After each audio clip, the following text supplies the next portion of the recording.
varčevanju z elektriko. A koliko spremembo navad zares lahko prihranimo? To je raziskovala Doroteja Dobovšek.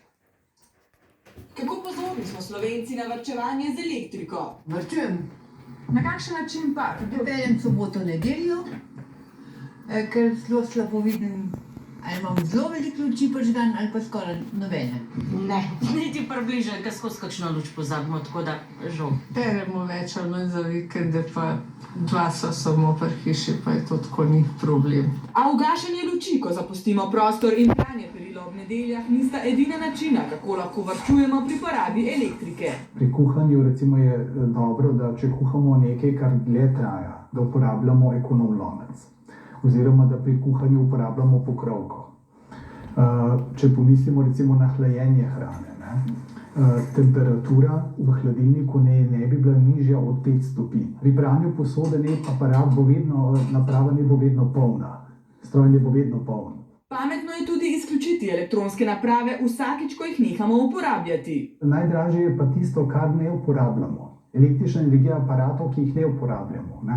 Ker to je pa v bistvu strošek, ki ni potreben. Novejše naprave so načeloma energetsko bolj varčne od starejših, a na porabo vplivajo tudi drugi dejavniki. To je recimo velikost, predvsem ravnanje, ampak na primer, če pogledamo primere z velikosti.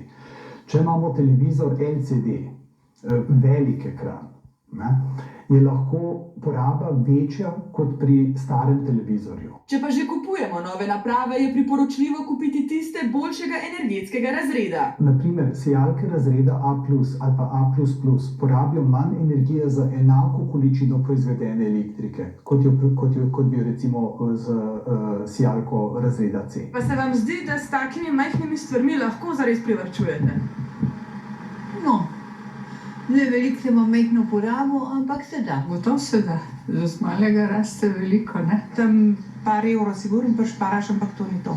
Čeprav pri končnem računu za elektriko dejanska poraba električne energije predstavlja zgolj slabih 40%, je možno znesek zmanjšati za več kot zgolj par evrov. Sem siguren, da s določenimi ukrepi, ki dosledno upoštevamo, lahko vsaj za polovico zmanjšamo, morda tudi več. Še več nasvetov, kako lahko pametno varčujete z elektriko, pa si lahko preberete na spletni strani porabimanj.info. No, včeraj pa se nam je v grafiko prispevkov o božičnicah